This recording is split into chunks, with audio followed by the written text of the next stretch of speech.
everyone, and welcome to Monica's Beach Life podcast. I am thrilled to finally be bringing you episode 1, and I'm going to start from the beginning of my big Florida adventure. 1 year ago, September 2024, I packed up all of my belongings, packed up my cat Peaches, and we headed across country. We left my home state of Colorado, left everyone I knew and loved, and came out here alone to chase a dream. My whole life, I had dreamed about living near the ocean. And when I arrived here, the Lord had answered all of my prayers. It was just magnificent. And I immediately jumped into beach life, sunshine, beaches, flip-flops, the whole thing. And it was a dream come true. However, 3 short weeks later, after arriving here, I would get a crash course in hurricanes. Yes, Hurricane Helene was on her way in late September. And I was, of course, stressed out, nervous. This is my first time. Of course, I know moving to Florida, hurricanes are going to be part of my life. So I'm leaning on my coworkers and getting advice and pointers and tips and learning, stock up on water. I made sure I had candles and I had water and I had ice. Hurricane parties are a thing, apparently. Hurricane snacks. So I've got snacks. I feel like I'm pretty prepared as far as supplies. But it's like, how is this going to go down? How is this going to impact me? Are my windows going to be okay? I wasn't so much worried about flooding because I live on the 3rd level of my condo building. So I wasn't worried about the flooding other than maybe my vehicle would be impacted. But, you just don't know what's to come. Is the power going to go out? That sort of thing. So I have my supplies. I have my snacks. I've got a charger for my phone.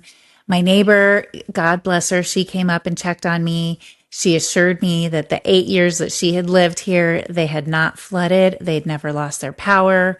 So that put me at ease, and I felt absolutely comfortable staying in my condo. I didn't feel any need to go anywhere else.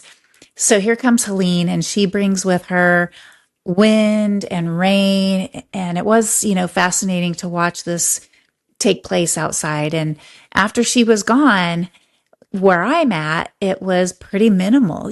Some trees lost their limbs and a little palm tree outside looked pretty sad.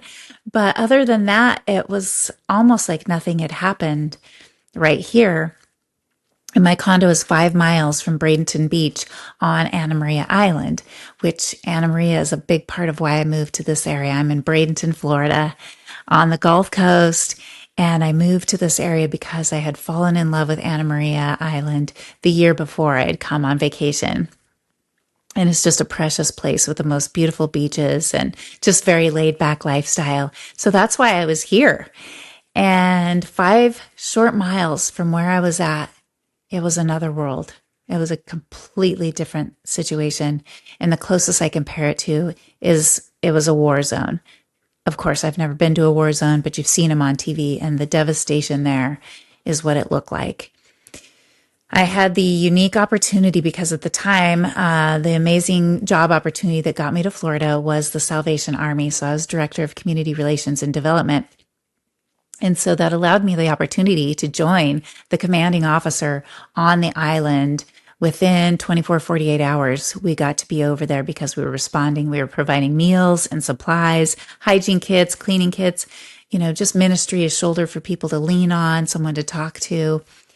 Getting onto the island was a challenge. So within the first several hours, they had to get trucks over there because what happened in that storm that had never, ever happened, they call this a 100-year storm. They'd never seen this before. That surge from the ocean pushed all of the sand off of the beach and into the island, into the homes, into the streets, the businesses. It was shocking. It was surreal. And I guess to describe it to, anyone who's seen heavy snow, my friends and family in Colorado, you go to the mountain towns after a big snow and they plow the road and you see walls of snow on either side of the road. It was just like that as they started to plow the roads. There's feet and feet of sand in the road. So as the plows started coming through, you saw walls of sand on either side. But also, this has inundated people's homes, everything. No one can drive.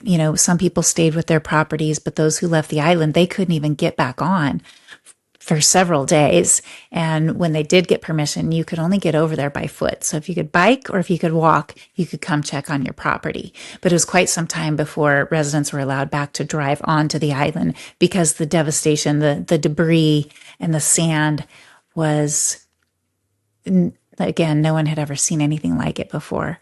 So getting to see it from that perspective and the devastation, and once people did get in, they had to start purging everything out of their homes, the water, and the potential for mold and all of those things and the toxins that are in that water and the debris. So everything that all of their belongings have to be purged out onto the street. So not only are you seeing piles of sand several feet high, you're seeing piles of debris, everyone's belongings. And this was house after house after house, street after street, just lined. Imagine everything you own, all the contents of your home right now. Look around and imagine every single piece has to be thrown out. Has to be thrown out. And your neighbors, every piece of there has to be thrown out. And so on and so forth. That's what it was. It was heartbreaking. It was devastating. And this was all the way down the coast. Everywhere you looked, just devastation. And you couldn't imagine how are they going to get through this? But miraculously, the rate at which they jumped to work was incredible. Unfortunately, 13 days later, Hurricane Milton was coming. And the warnings that were coming with Hurricane Milton were very scary. And people were being called to evacuate. And the wind and the surge warnings and the category, this was expected to potentially get up to a 4 or 5 by the time it hit land, which would be destruction beyond anything we could comprehend. This was terrifying. I was freaked out. Everyone was freaked out. And it's, do I go? Do I stay? So with Helene on her way, some of the quick lessons I needed to learn were, what's my flood zone? And am I in an evacuation zone? So I quickly learned what those were. And in both scenarios, I was not in a flood zone and I was not in an evacuation zone. It doesn't minimize the stress, especially when you're alone. I do have a friend here, and I did go to her place and kind of considered staying there. Unfortunately, her and her husband were leaving to go be with their children and grandchildren. So they had shutters up on their home. However, although they were further inland, they were closer to the river. And so they were actually in an evacuation and flood zone. And so my instincts just told me, girl, you're better off writing it out at your condo. And so I did. Me and Peaches, we wrote it out. My closet sits on the interior of the condo. So I set it up with a bed and candles and a computer. And I thought, if it gets bad enough, we'll go in there, we'll hunker down, and that'll provide the best shelter, the best, chance we have if the winds get as bad as they potentially could have. So the next lesson I learn is the front of the storm, the eye of the storm, and the back of the storm. It's not all the same. So the front of the storm, is pushing through, and you just hear the howl of the wind and the rain and, the buildings shaking, and it's intense and it's scary. And then there's this quiet, that part of the storm moves, and it's moving on to, impacting the next area. But the eye of the storm, there's this calm. Keep in mind, this storm, Milton, what was remarkable about it was how wide a swath of Florida it was going to cover. So when it came to considering whether you evacuate or not, you didn't know how far north you needed to go to escape it or south. It was going to be so far. So worst case scenario, me and Peaches get out on the road and we get stuck in traffic because the hours and the miles that traffic was backed up. I thought that would be terrifying to be stuck out there. So again, my best case scenario was staying at home. So the size of the storm was remarkable. It watch the weather models was just crazy to see this thing. So here's this calm of the eye passing through, and someone had said, wait for the back end. And sure enough, that was the really scary part. That's where it got so crazy and so intense. And yeah, I was so nervous about my windows popping out here. Unfortunately, in my complex, they're not hurricane grade, or the roof. I'm on the third level. So the roof was right above me. And I thought, oh my gosh, what if it peels the roof off? Man, it was so scary. It passes. The worst of it for me was we did lose power. So I ended up being without power for 4 days. And I learned that 4 days is my max of being without power. That meant for the next several days, you're chasing down ice to keep your fridge and your freezer, your groceries cold. You're having to call around, find out who has ice, when they're going to get it. Just because they have it now doesn't mean they're going to have it in 10 minutes when you get to the store. Gasoline, when I was considering evacuating, you drive past gas station after gas station and they were out. And so finally, I, was so blessed to find a station that had gas, at least at the moment. So you get in line. Well, the lines, I'm not exaggerating, were 1 to 2 miles of cars lined down the street. It was absolute chaos. And I was so grateful to be able to fill up my tank. And, going forward, I will know to fill up my tank much sooner. That was very scary, very, very scary. You need to have cash, just in case with power down, that could impact your ability to go buy food or do a lot of things. You can't get money out of the bank. So having cash on hand, the water, the ice, the gasoline, I learned all of these things.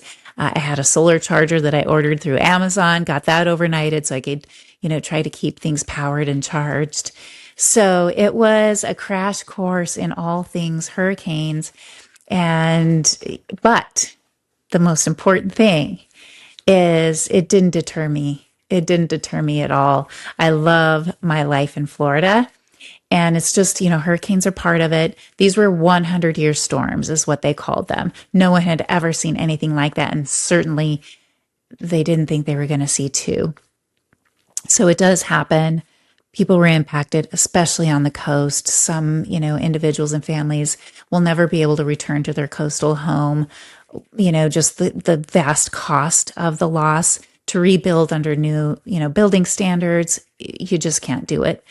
So that's really unfortunate that people's, coastal beach life, was lost. It went away and everything that they owned went away. But the beautiful thing was watching the communities rally and just jump in, everyone you just wanted to go help people. And so you plugged into Facebook groups and whoever you could and found out how you could roll up your sleeves and go help people clean up. And so I had the opportunity to play a small part in that and just meet people. And of course, at the time working for the Salvation Army, we were able to pass out meals and just reach out to people. And again, it was just a small part to help people heal, but a lot of fundraisers, for the restaurants and all the businesses that were shut down and all the money that they lost during those times. It broke your heart. But to see how quickly the island and the coastal areas came back, if you saw the amount of devastation and then you considered in just, really a few short months, they started coming back. And as soon as a restaurant or a business would open, you wanted to rush out and go support them somehow. And so it's definitely something you don't want to go through. But if you're going to live in Florida, the chances are you just might. So you prepare the best you can. I'm just going to make sure I share with you everything I wanted to. The news. So as the weather is covering things, I got a little obsessed. I think everybody does. But you have to be informed and you have to be prepared. And then you kind of weigh that. And again, people who had been here, I think some people didn't take it as serious. And then, it was an unfortunate wake up call to them. For me, the flooding just was terrifying. So I made it through all of that. And And I love Florida, and I love the entire lifestyle. And so does everyone else here. I mean, it's just a really special place. And if you're drawn to the ocean and the beach and that whole lifestyle, hurricanes just are not enough to deter me. The benefits far outweigh, the downsides. So I'm grateful for that experience, so that now it's knowledge, right? We just grow out of knowledge. Now, coming soon, coming in my next episodes, I'm going to share with you beach tips, some beach etiquette, some beach knowledge. When we go to the beach on vacation, sometimes, our headspace is, we're just footloose and fancy free. We're on vacation. You're not really thinking about things. We might be a little inconsiderate simply because of a lack of knowledge. So I have learned a lot, and I have observed a lot, and through my volunteer work and so many things, I've learned some things that just if you're going to the beach to vacation, you want to be a good person. You want to enjoy the beach. You want to be a good steward of the beach. And so I'm going to share some tips for you. So next time you go on vacation, not only will you have a great time, but you'll leave it better than you arrive to it. So thank you for listening to Monica's Beach Life. If you're watching on YouTube, please click subscribe. And wherever you're listening to the podcast, please click follow. I really want to grow this following and this audience so I can reach more people with my fun beach life. Interviews are going to be coming here soon in new episodes, some wildlife.